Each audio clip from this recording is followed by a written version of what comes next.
Beranjak ke sorotan lainnya, Bendahara Umum Partai Demokrat Renvil Antonio meninggal dunia dalam kecelakaan di Situbondo, Jawa Timur.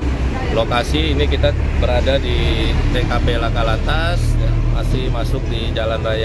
Korban yang mengendarai motor gede atau motor besar menuju Banyuwangi dari arah Surabaya. Baik, ayo pemirsa ingat klik like dan subscribe-nya agar Mimin lebih semangat update berita dan cerita lainnya. Oke, terima kasih. Malam itu, angin berembus kencang di jalanan Situbondo. Jalanan sepi, nyaris tak ada kendaraan lain yang melintas. Lampu jalan yang redup menciptakan bayangan panjang di atas aspal yang mulai retak. Pepohonan di kiri dan kanan jalan melambai perlahan, seperti menyambut sesuatu yang tak kasat mata. Di atas motor besar berwarna hitam yang mengilap, Rian melaju dengan kecepatan tinggi. Deru mesinnya menggema, memecah kesunyian malam. Helm full face yang dikenakannya sedikit berembun akibat hawa dingin, tapi itu tak mengurangi semangatnya.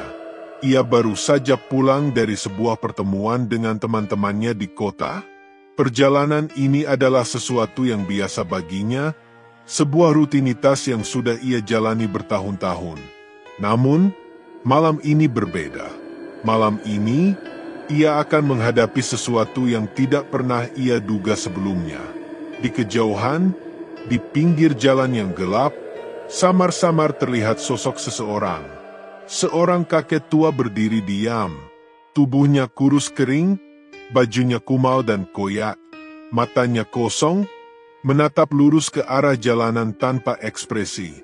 Kedua tangannya menggantung di sisi tubuhnya, kaku seperti boneka kayu. Rian memperhatikan sosok itu sekilas. Ia berpikir bahwa mungkin itu hanyalah seorang pengemis yang tersesat atau seseorang yang sedang menunggu tumpangan. Ia tidak terlalu memedulikannya dan tetap melaju. Namun, saat ia semakin mendekat, sesuatu yang aneh terjadi. Kakek tua itu mengangkat satu tangan, seolah memberi isyarat agar Rian berhenti. Rian mengernyit. Ia melirik kaca spionnya untuk memastikan bahwa tidak ada kendaraan di belakangnya, tapi ketika ia kembali melihat ke depan, kakek itu sudah berdiri lebih dekat daripada yang seharusnya. Hanya dalam hitungan detik, kakek itu sudah berada di tepi jalan. Hanya beberapa meter dari tempatnya melintas, jantung Rian berdegup lebih cepat, tapi ia tetap mempertahankan kecepatannya. Ia tak ingin berhenti di jalanan sepi ini hanya untuk menanggapi orang asing yang berdiri di pinggir jalan.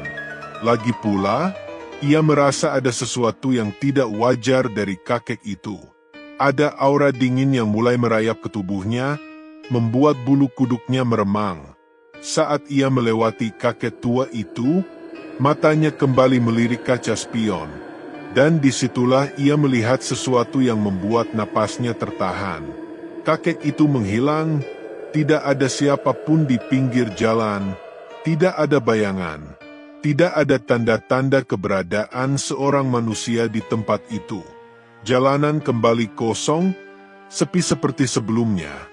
Rian menggelengkan kepala, mencoba menenangkan pikirannya. Mungkin hanya halusinasi, gumamnya. Ia mencoba membuang pikiran aneh itu dan kembali fokus ke jalan. Namun, hanya beberapa detik kemudian, cahaya terang muncul dari arah berlawanan. Sebuah mobil pickup melaju kencang. Jarak terlalu dekat. Tidak ada waktu untuk menghindar. Benturan keras terjadi. Tubuh Rian terpental jauh dari motornya. Helmnya terlepas dan menggelinding beberapa meter di atas aspal. Cahaya lampu jalan yang redup hanya mampu menyorot sebagian tubuhnya yang kini tergeletak di tengah jalan.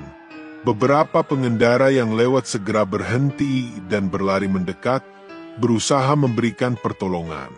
Namun, ketika mereka melihat kondisi tubuh Rian, wajah mereka berubah pucat. Darah mengalir di aspal, napasnya terputus, ia sudah tak bernyawa. Keesokan harinya, berita tentang kecelakaan itu menyebar cepat. Warga sekitar mulai memperbincangkan kejadian tersebut, dan desas-desus mulai muncul. Beberapa orang yang tinggal di dekat lokasi kecelakaan mengaku bahwa mereka pernah melihat sosok kakek tua yang sama. Ia sering muncul di tepi jalan, berdiri diam di tempat yang sama setiap malam. Seorang pria tua bernama Pak Darman, yang sudah tinggal di desa itu selama puluhan tahun, bercerita bahwa jalanan tersebut memang dikenal angker. Dulu, bertahun-tahun lalu, seorang lelaki tua yang tinggal sendirian di sebuah gubuk dekat hutan pernah tertabrak di jalan itu. Tubuhnya ditemukan dalam kondisi mengenaskan, dan sejak saat itu, banyak pengendara yang mengaku melihat penampakan kakek tua berdiri di pinggir jalan, mencoba menghentikan kendaraan mereka. Mungkin kakek itu mau memperingatkan, kata Pak Darman dengan suara pelan. Atau mungkin dia masih mencari seseorang yang bisa mendengarkan ceritanya. Beberapa hari setelah kecelakaan Rian, warga sekitar mulai merasa resah. Ada yang mengaku mendengar suara langkah kaki di malam hari, meskipun tidak ada siapa-siapa di jalanan. Ada yang mengatakan bahwa mereka melihat sosok kakek tua berdiri di depan rumah mereka, menatap ke dalam dengan sorot mata kosong. Ketakutan semakin menyebar. Akhirnya, warga setempat memutuskan untuk mengadakan upacara pembersihan di lokasi kecelakaan. Mereka memanggil seorang dukun dari desa sebelah untuk melakukan ritual agar arwah kakek tua itu bisa tenang dan tidak lagi mengganggu. Malam itu, di bawah sinar bulan yang pucat, beberapa sesaji diletakkan di tepi jalan. Dupa dibakar, dan mantra-mantra mulai dibacakan.